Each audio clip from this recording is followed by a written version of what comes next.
Merry Donut Disaster. It's the season of giving, which means it's actually the season of getting. Because that's how it works. Because you give things and then someone gets it. And I'm sure there's going to be a lot of PS5s under the tree this year. I sincerely apologize for my voice. I am gratuitously sick. Like, it is very difficult and painful to talk levels of sick. So, yeah, that's just great. But I decided to look back at my catalog of videos for this last year to see what was interesting, what really caught on, and what worked. And there was one video I posted right before Christmas last year talking about the 5th gen Hot Wheels Ultimate Garage, a set that I do not have anymore. I got rid of it. So you guys asking me questions about what's wrong with it, I don't actually have anything to tell you anymore because I don't have the set anymore and I didn't really care too much about it in order to do that much research on how it worked.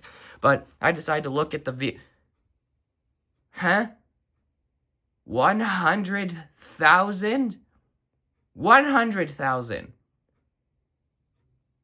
Okay, it's not coming across on video because it's hard for me to be loud and fun on camera, but 100,000 views is an unbelievable number for me. That is more views than every view on my other channel combined.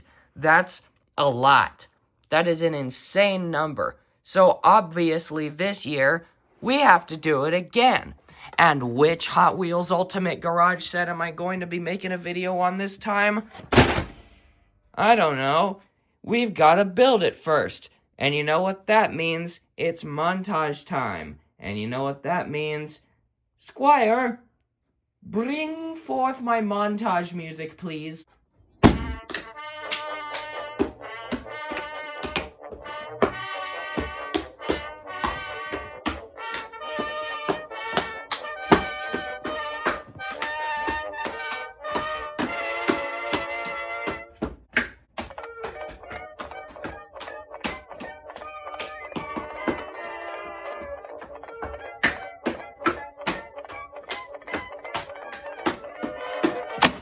The 3rd gen. Now, I'm sure this isn't exactly what y'all were thinking after the last video talking about the 5th gen and how I didn't really like the 4th or 3rd gens because they were very weird and not normal and they didn't make much sense to me and I didn't quite understand them. And the very next video I make on a Hot Wheels set is on the 3rd gen, which is arguably the weirdest out of all of them. And I'm here to explain that I was wrong. It's not the weirdest. It's the most broken. You see, out of every Hot Wheels Ultimate Garage set which has come out over the years, they're all relatively findable. You can locate them relatively easily. The 1st gen, you can find those on eBay for pretty cheap. The 2nd gen Super Ultimate Garage, it's pretty expensive, but you can still actually get it for retail on Amazon. The 5th gen, you can still find at stores because it's the current one that they're still selling. And the 4th gen, they sell for retail price on Amazon. The 3rd gen, though, these are rare. They are very expensive, they are very hard to find, and in order to acquire this one, I had to go on Facebook Marketplace, which if you know anything about Facebook Marketplace, you know that it's a cesspool for scams and things that don't work and God knows what else, and you have to pay through the nose.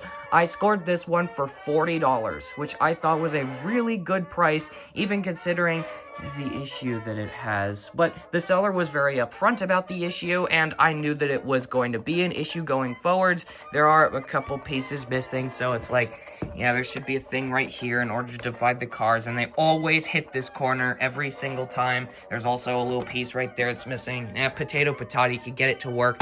We want to talk about the things that matter, just like the previous video. How many cars does it hold? What is the base play like? What is the thing? And, why is it so rare? Just like previously, the point of reference is going to be the original Ultimate Garage. Ignore all this other stuff around it. I'm still cleaning out this area. But the original Ultimate Garage holds 37 cars in each of the bespoke parking spots. 36 in each of the parking spots up on the tower, and then there's an extra parking spot over around the side. Well, having put cars in every single spot, the official number is 92. That's a lot. That's actually way more than the 5th gen, which only held somewhere around like 54 cars, I'm pretty sure. This holds 92. That's a lot more than the 5th gen, and it's actually smaller than the 5th gen. Not by too much, but it's not as tall, it's not as wide as the 5th gen, having the giant elevator sticking out of it. This set is actually very compact. I actually think that the 3rd gen is the smallest out of all the Ultimate Garages, and just in the bespoke spots alone, it holds 92. When compared to my Hot Wheels Ultimate Garage sets, the 3 that I have, this is in the middle. And even comparing it to the 5th gen as well, this would be up closer to the top. I still don't know how well it stacks against the 4th gen, but 92 for this size, even considering it has this giant hole in the middle, that's pretty good. Now let's talk about the one thing that the 5th gen completely failed at, which was the base plate. The base plate out of a set is usually the big defining factor of what makes it playable, because while there are going to be things going on the tower, most of the time, this is the amount of action that you're gonna get out of the actual tower. And I'm glad to say that this is the best base plate that we've gotten out of an Ultimate Garage set. I don't know if it's better than the 4th gen. Again, I haven't used the 4th gen, but compared to all the other ones, including the 5th gen, this is the absolute best base plate I have ever seen. Mainly because all of the actual mechanical mechanisms that make this set so cool are happening in the base plate, and they're hidden in ways which makes it look good and which make it work well. You see, most of the play features are right here at the front. There isn't actually that much going on around the back for play features wise, except for one random teeny tiny hidden Hot Wheels car spot over there, which, alright, that's pretty cool. But you got the basic things like a little gas station right here. You have like a little mechanics thing which you can slide back and forth, which doesn't work too terribly well. And hey, you've got like a little manual lift elevator thing here, I guess. Takes a lot of imagination to make that thing work, I'll tell you that much. But let's assume realistically that if you, the parent, were the one who built this set instead of your child, which honestly I think that's pretty reasonable considering this is a rather complicated set to put together, especially compared to the other Ultimate Garages. You kind of got to make the loop fit, and you got to make the tower fit and everything like that. If you look at the base plate from the front, you aren't even going to notice how big the base plate actually is, because you're going to see this clump of things at the front, and then everything else in the base plate is hidden by these 2 tracks. It's got the one going around the back, and it's got the big loop in the middle. The loop covers a lot of things right there, and then the other one physically hides your view of things going on. You might just happen to notice this little thing right here, but you aren't going to be paying attention to it. Same with this little ramp right here, and this ramp going around the side. And you might not even notice the elephant in the room, which is peeking out at you the whole time. It does a really good job at hiding its features, to the point where if you go all the way around the back, hey look, there's another track coming out there. Where does this come from? Well, we'll get to that in a minute. But speaking of features, I'm pretty sure that y'all are wondering, what is it that this set does? What is the thing? What's the thing that makes this set so cool? The original Ultimate Garage was kind of having an identity crisis, not really having a thing, and then the 5th gen Ultimate Garage had even more of an identity crisis because it had too many of the thing, and it made like the actual thing that was supposed to be really cool not work as well as it should. I'm sorry that y'all are having problems with the launcher, guys. So first of all, we have to explain the big issue with this set. So if you come over here and you put your car right there, and then you drive the car right there, and then hey look, you get another one, you drive it up right there just like that. There you go, you do that. Now, if you come around the side right here, you'll see this big button. If you push it, the elevator will rise all the way to the top slowly. Oh no. And that's why the set's so rare. I will explain what the issue is in a second. However, if you take it up, hey look, the cars drive up just like that, and then they go through just like that, and then they... Just pretend like this piece is here, right? You really gotta bear with me here. It's okay. It's okay. Oh my goodness. You know what? That does it. There we go. Let's try now. Better. And it doesn't... Yeah, that's just the car being stupid. Let's try this one. Come on. Oh my gosh. Okay, we're gonna try this car instead.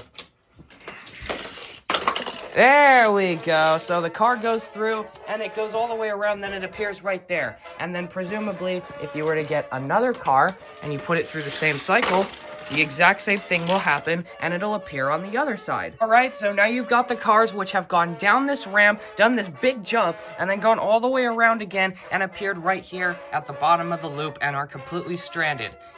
Now what? Because, I mean, you can kind of tell that something's spring-loaded, but you can't really spring-load it. You may have noticed the giant overwhelming lever on the right side of the set. If you take it and you say the age-old words, "Pull the lever, crunk." That's what happened. What did I do to you? All right, so your other cars got towed because they really were bad at their job. You put your new cars up on the platform, you close the thing, you pretend like the thing actually works, you take it all the way to the top, and then you watch as the cars go through and they line themselves up into their bespoke spots and actually line themselves up. Just pretend that works. You pull the lever, crunk, and they go flying through the loop and come out the other side. But every now and then, that'll happen. Only when you really don't want it to, I think. But the general idea, if your set actually works the way it's supposed to, the shark will randomly open every now and then when you pull the lever. There is no rhyme or reason to it happening. There's no consistency to it happening. It could happen at any random point. And now, if you put cars in here, and then you launch them, the shark swallows the cars, and they come out completely different paths, which just so happen to perfectly coincide with the secret paths that you saw before. That is so fun. This so easily could have just been a visual thing where the paths still connect in the same spot, but no, the tracks actually come out somewhere else. And if you connect tracks right over here, you can have it go on to more city stuff, or you can expand out into some other kind of Hot Wheels track. Though, considering it has to go this way and then make such a violent turn, I don't know if the cars are going to have any momentum, so good luck getting it onto some kind of super duper double triple hyper flipway super duper loop-de-loop super duper track. But then in order to actually get the cars onto the actual garage parts, there are two ways to do it. The first one being, let's say the mechanism actually worked and you hit that right there. Well, if you push the button, then the car can only go up to a certain point before it is stopped and cannot rise any higher. So then you'd push the car onto the platform that you want it to go onto. But otherwise, if your car drives this way, then you would just flip a little thing there to get it onto the roof. Or if you want to get it onto any of the other platforms, you pull that to the side, and then when the car drives down, the path will be interrupted, and it'll be forced to take this turn onto the platform, to which you could drive it across the platform, and then down this ramp onto the next platform, and then again, before that ramp, onto the next platform, and then after that, if you take the ramp again, the car will slide all the way down, and it'll go right to the ground floor. And the only issue that I have seen regarding this entire setup is the fact that the mechanism to do all this is very vibrating, and it flings the cars all over the place every single time. But mate, to a kid, that's not a problem. That's more stuff happening. You gotta get the tow truck Hot Wheels car in there now to fix all the problem the earthquake caused. It's more extra stuff. Even if they didn't plan for it, I know for a fact that there is no kid on the planet who's going to be bothered by that, because that is drama happening in their Hot Wheels city, and it's giving them something to do in order to fix it. So that's the play feature. So what is wrong with the elevator? You see, if you've ever heard of a common tradition where you can make something really good and then cheapify it by making it out of plastic instead of metal, and then it causes more wear and tear on itself, and it eventually causes itself to implode, that is the issue that the elevator has. It relies on a teeny tiny friction gear, which is about here inside of this little box, that has to hold tension from a torsion spring. And if that tension ever gives way too much, the gear will snap. And almost every single one in the entire world at this point has snapped. And if you don't know how to fix it, which you probably won't because you're just a parent trying to please your kid, you're not some kind of tech super duper guru on how to fix a stupid little insignificant, very specific little part, which is completely understandable, the whole thing goes kaput because of one little piece of engineering that is too cheap for the load that it was trying to bear. So basically it's supposed to go wee. and then when you push it down, it's supposed to click a bunch as the torsion gear winds up and then locks, and then if at any point that one teeny tiny little gear snaps, your whole mechanism is dumb. And the big problem with this is not only is it, like, no longer motorized, but even then, you can't just pick it up. You have to hit the button and then pick it up, because the lock still works. So unless you want to do even more Joe Schmo construction to get all that out of it, then you're going to have this overly complicated elevator that is a very big annoyance to use and not fun. Now, with all that out of the way, the fact of just having to hit the button with like your ring finger or something and then push the elevator up manually really is not that complicated, and I don't think that there's any kid who's going to look at this thing and fidget with it for more than like 5 or 10 minutes before they figure out how it works and understand it and are okay with it. So realistically speaking, that's not really that big of an issue if your kid didn't know that it could like go up by itself before. If it breaks and they're playing with it, then yeah, it's going to suck, but otherwise, it's not that big of an issue, and this is a more technical Ultimate Garage set compared to most of the other ones anyways, so it's not like they're going to be completely stumped already having to figure out the different mechanical mechanisms they need to use in order to make it work. So with all that out of the way, I don't actually think that the elevator being broken is that big of a problem. Realistically, if this launcher was broken, that would be a problem. If the shark broke, that would be more of a problem than the elevator. The elevator being broken really isn't that big of a deal, so as long as you're not missing pieces and have to go to the Bogan route in order to get it to work, then yeah, I don't think that it's that big of an issue in order to play with this set and just be able to enjoy it as a kid. The only real complaint that I can think of that I have with this set, aside from the elevator just being broken and fragile, is the lack of ways that you can connect this set out. You have 3 points right here, and you have 1 point hidden in the back, and that's it. There is no other way to connect this set to anything outside. There is nothing around this whole corner, there's nothing around the back aside from that one specific point.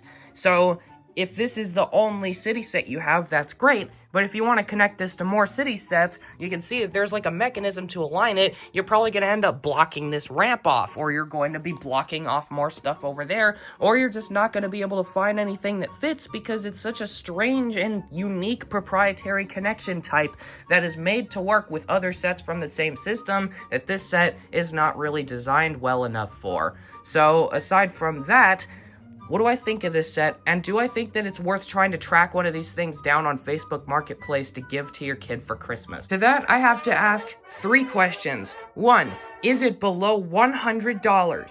2, does it come with every piece? And if it doesn't come with every piece, does it at least come with every turnstile so you don't have to use Bogan measures like tape in order to fix it?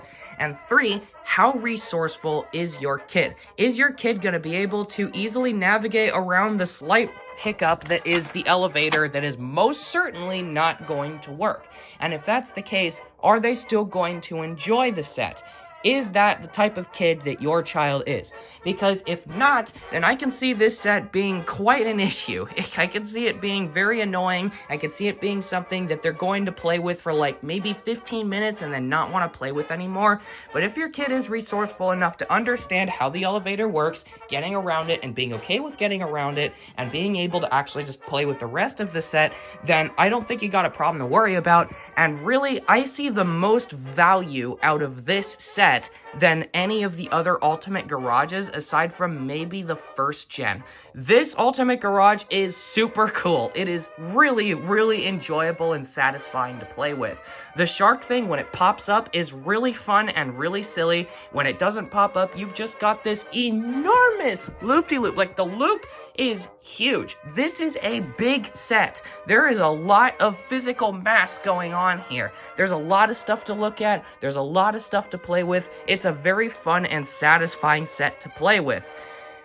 Mattel just really screwed up on one department. Because they screw bad on that one department, usually you can find these things for incredibly cheap online, on eBay and on Facebook. So if you actually are looking for one of these things, it's not that hard to find. You just can't get one new because they don't sell them anymore, and they're really, really expensive on places like Amazon. And they don't show up too terribly often on eBay or Facebook Marketplace because Most people just threw them out when the elevator stopped working, which is very sad because the set is really, really cool. So if you do like what you've seen here in this video, try and find one. And if you don't like what you've seen here, then yeah, it might not be for you. There might be another Ultimate Garage that's better for your kid. But with all that said, thank you guys for watching. Bye!